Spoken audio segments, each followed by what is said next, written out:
My name is Kun Koyangus. I am of the Yaklanis Raven clan. There's two meanings to this name. One is deep diving whale, which is what a whale does when it gets harpooned. And the other meaning, if it's a literal translation from Haida into English, when a whale is harpooned and it's doing that deep dive, it's hopeless. It knows it's going to die and it's fighting for its life. So it also translates to be big hopeless whale, which is my aunt's favorite translation. She absolutely loved that. And it also means if you found we call it a high caste traditional clan name, and so that's passed down by generation. My name on my birth certificate is Marlene Liddle, spelled Liddle. I am a traditional weaver of red and yellow cedar bark, and a rookie weaver of spruce roots. I started weaving in 2007, but prior to that, I was harvesting and preparing cedar bark for my elders. And I did that from 2000 until August of 2007. And that's when I started learning the processes and how to weave.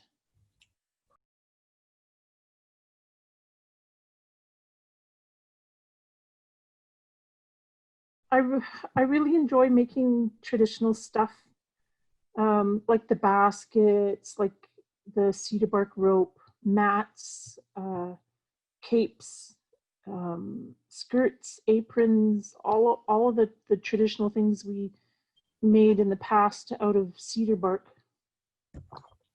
But my submission into the show is actually a contemporary piece because I didn't put a functional handle on it, so you could use it on the beach. And I added that large wide strip of cedar bark with the knot hole in it to give it a contemporary work, so it could be a contemporary look, so it could be displayed on a shelf more as an art piece instead of a functional piece. Because there are collectors worldwide who are looking for that sort of thing, and I'm trying to meet that obligation or those requests by those collectors.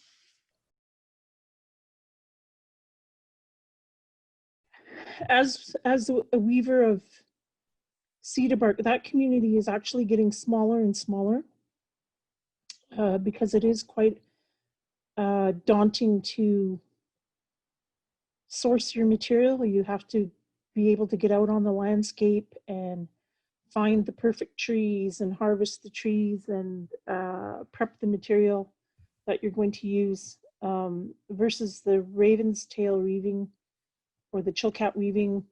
You go online and you order your wool and it gets delivered to your door. So we are a pretty tight-knit community. Everybody who is weaving cedar bark knows that I start scouting out the same time I'm harvesting in the spring. I'm in contact with logging companies, so I know where they're going to be harvesting bark, so I can bring in elders and other weavers after the roads have been built. And then we have easier access to a huge amount of materials to be harvested in just a couple of days. That is the root of absolutely everything I do. The traditional materials are there, the traditional techniques are there, and the little tricks and tips from the elders on how to harvest a good product, and then the little tips and tricks on how to prepare the material gives you everything you need to make a quality product. If you don't follow those rules that have been set out by our ancestors, and you end up with like maybe you're weaving too fast, maybe you're preparing your materials too fast, or you're harvesting at the wrong time, then it all shows up in the quality of your piece. So all that traditional knowledge is super, super important.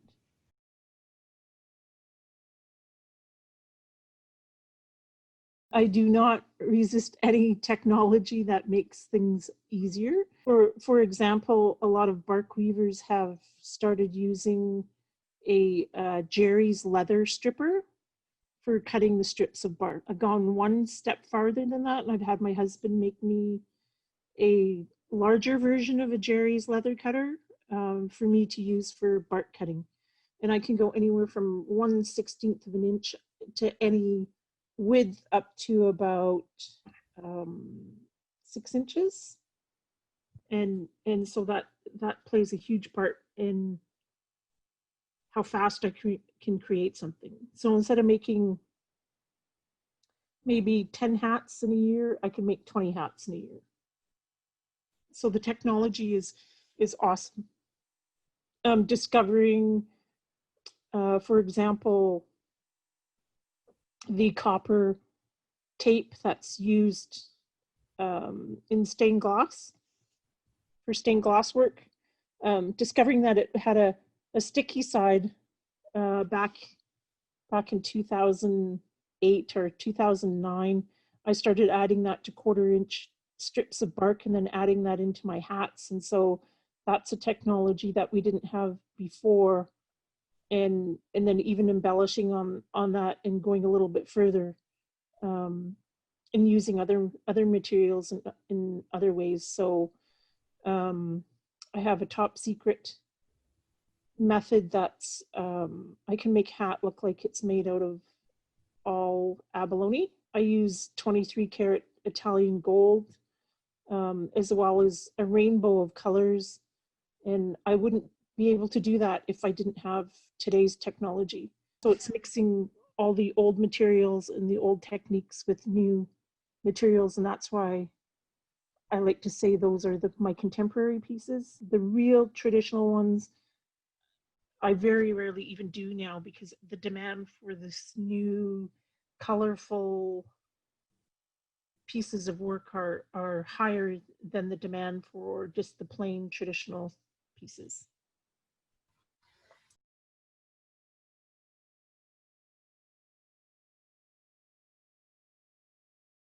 Our family is a long line of artists. My grandmother was a weaver.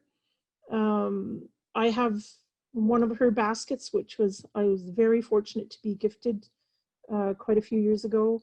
My mother did a lot of weaving. I was harvesting for her and prepping her materials so that she could weave. She's now 90 years old. Aunts and friends taking me out to teach me how to harvest bark, how to prep bark, how to weave with it. And that community is so important, and everybody participates in it. If you're willing, if you're showing an interest and you're willing to put in the work in behind it, anybody will help you if you ask for the help. So the community is huge. If you could see behind me, I have some beautiful pieces of, that's my daughter's carving and painting and prints. So we're all pretty tightly into some type of specialty. I only do cedar bark and spruce roots. My sister does raven's tail and chilcat. My daughter does painting and carving. So we all have our specialties. That is a piece that was in an art show in Vancouver at the Bill Reid Gallery called Haida Erotica. And that is our clan's mother, Seafoam Woman, and those are her 10 breasts.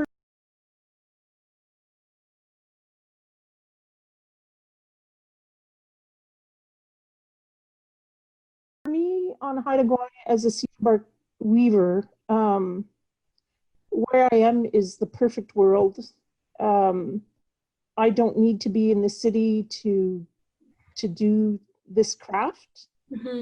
Um, people seek me out because of my Facebook page, Instagram, Twitter, so all of that helps to get the word out. But as far as material, if I need something that I can't locate on the land, I can order offline and it gets here when it gets here. The materials around me definitely do influence my work. I absolutely love the smell of yellow cedar. I look forward to that harvesting every year.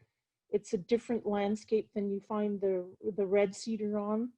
The red cedar is on a flatter, somewhat lower elevation, and the yellow cedar is higher up and sometimes in the mountains and in the gullies, so you get a different look at that. And then quite often when I'm looking at things like pulling a piece of bark off that has a knot hole in it and looking at it and saying it's so treasured that I can't let it go to waste, and leaving these strips with the knot holes laying on the stairs to the sunken living room for months and months and months, trying to figure out what to do with them because I didn't want to waste them. Having my husband stepping over them repeatedly and me going, "Don't damage my bark."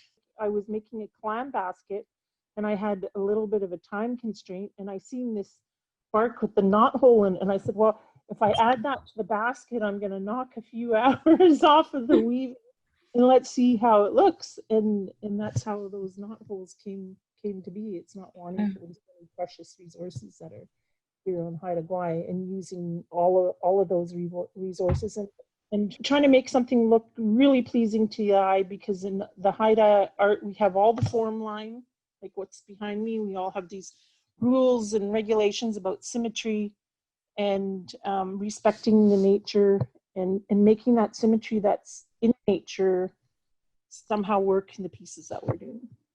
And so that's how where I live is so important to what I create.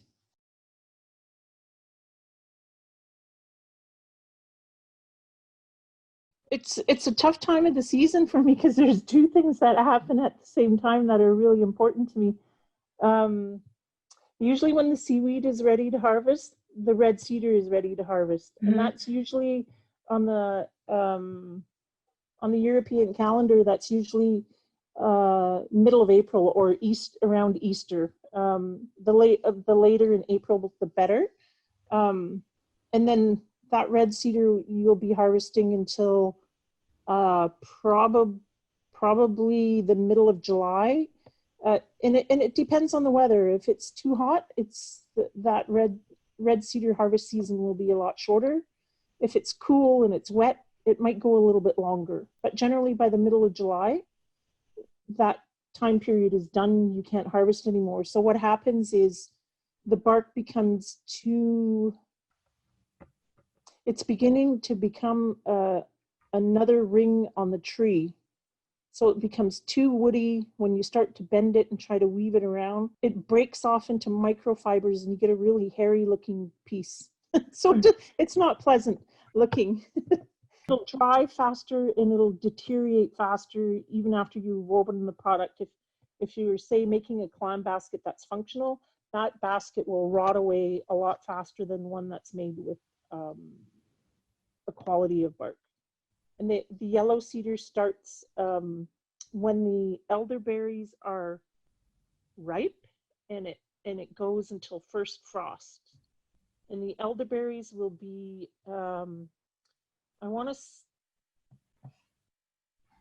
it's usually the hottest of the year, so it's the end of July right up until first frost. So you get a really short break between the red cedar and the yellow cedar, and then you can go up to the first frost. I did most of my harvesting pretty early in the season.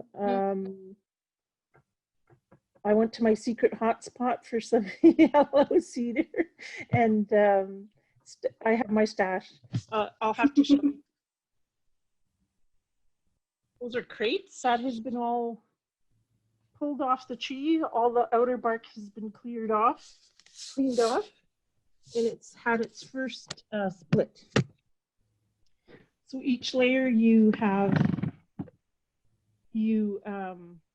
thin it down into two layers and store it.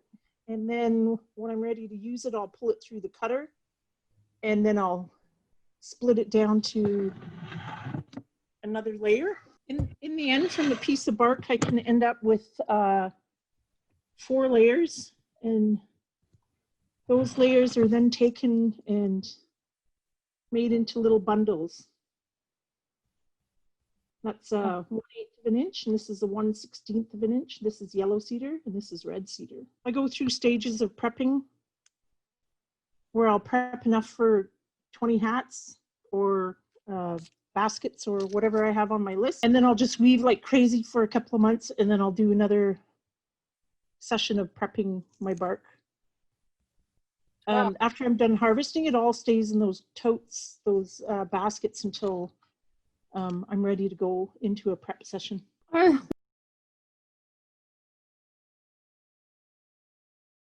I was thinking about that question quite a bit, and I think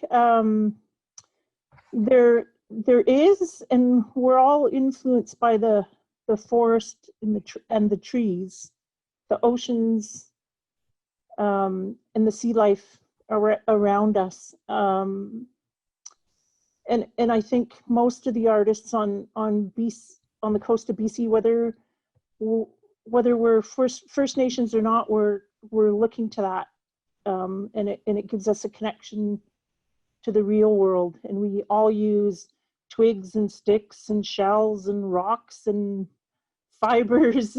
You know, fibers you might make yourself from like from fireweed or from nettle, or yeah.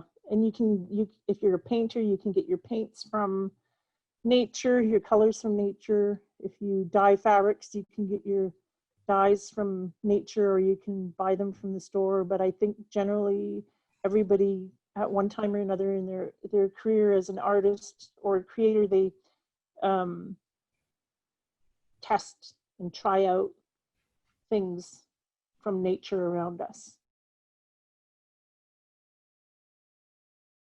It was fun to create the basket for that, because I've been so caught up with hat orders, because I don't do just traditional hats. I do berets, I do cloches, I do Texas Western hat. Like I do 4 different styles of cowboy hats and 4 different styles of fedoras.